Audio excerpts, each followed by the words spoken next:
This is a very brief addendum to number 36, the 36th part of this lecture series.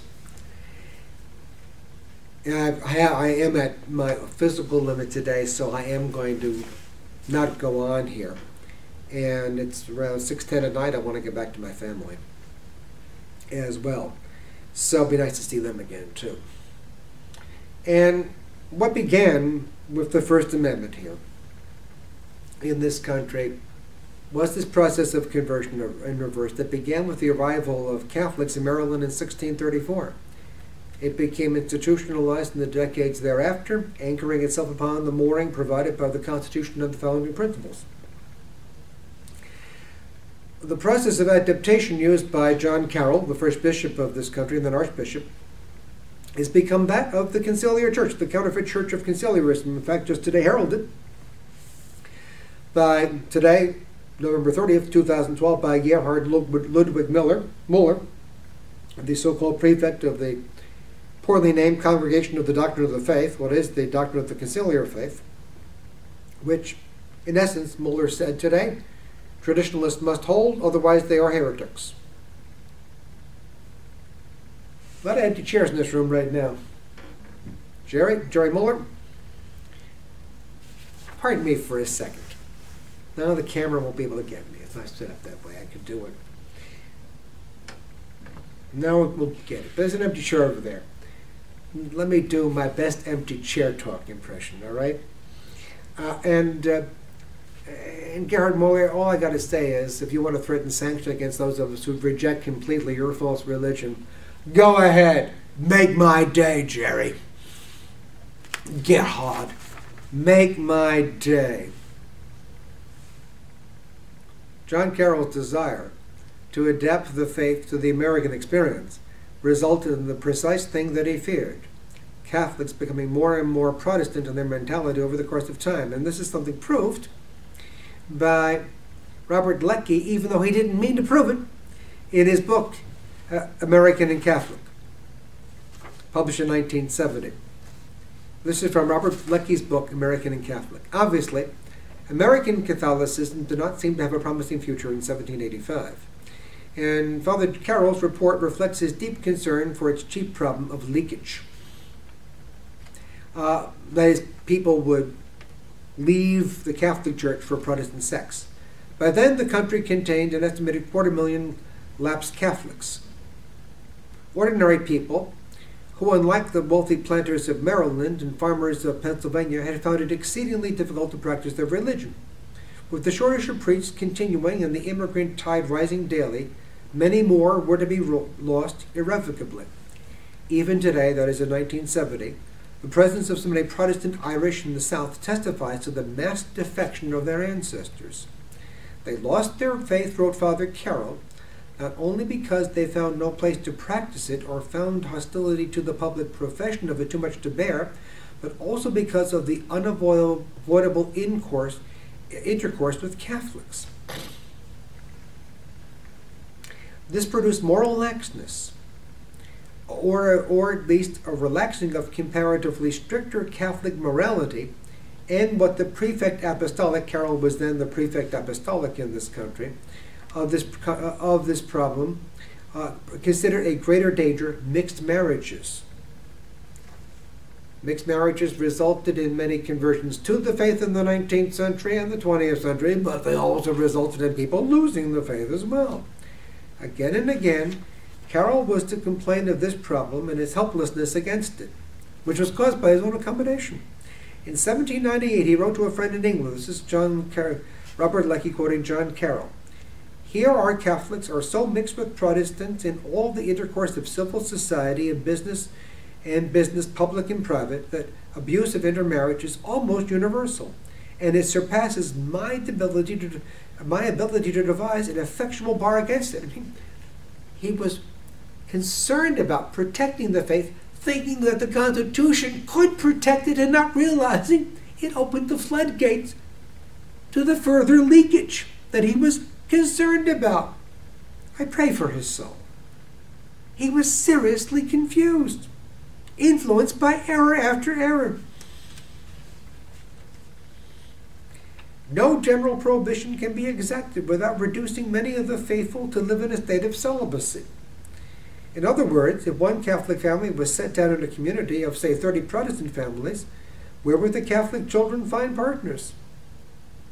And if they accepted reality and chose them from among the Protestants, would it be very likely that the offspring of the dominant majority would embrace an abhorred minority faith?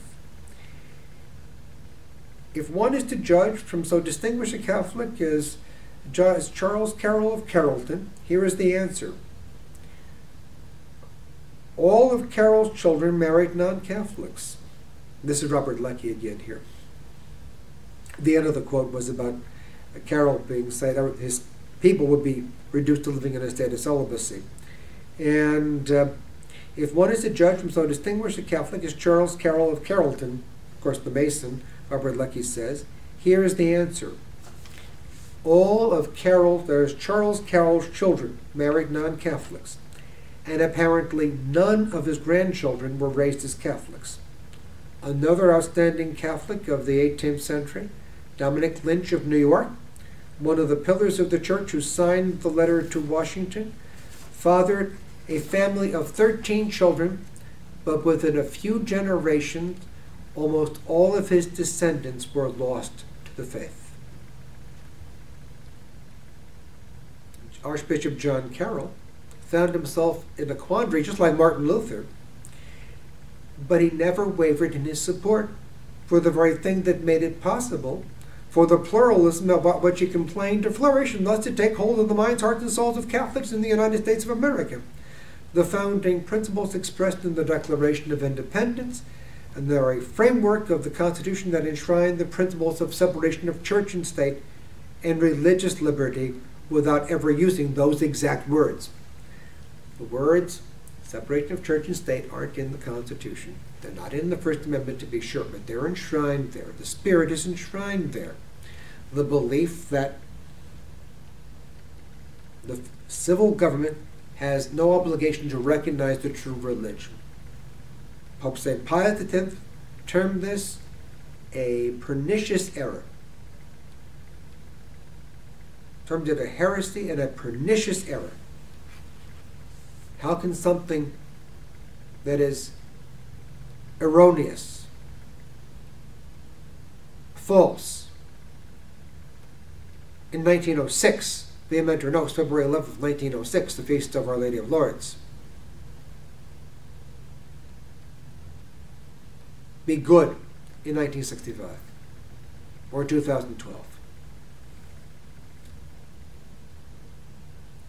And it would be the rotten fruit of those principles that was to implant insidious seeds as for the rise of a counterfeit ape of the Catholic Church headed by men who believe that the expression of church teaching is indeed historically conditioned and must be adapted to the circumstances of time and place. Behold the results of the world in which we live today, ladies and gentlemen. All right. You either see this or you do not. I hope you do. We pray for our country. We pray for the good of our country. But she is suffering today because of the false premises. Because its founders had no regard for the deposit of faith. Why should we be surprised that our leaders today have no regard for the words of the Constitution? If you're not going to regard the sacred deposit of faith and respect the teaching authority and participate in the sanctifying graces and drink from and benefit from the sanctifying graces offered by Holy Mother Church and honor publicly the Mother of God, how can you expect people in future generations to respect your words if you don't respect Christ the King and His Holy Church and honor His most blessed Mother? Do you understand, ladies and gentlemen? I hope you do. We'll pick this up in a few days, maybe.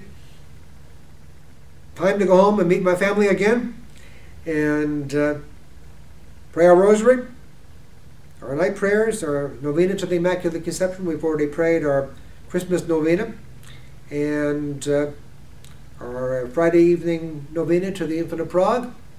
And so, until the meantime, pray your rosaries every day. Viva Cristo Rey, Viva la Virgen de Guadalupe, Saint Michael, guard us and protect us.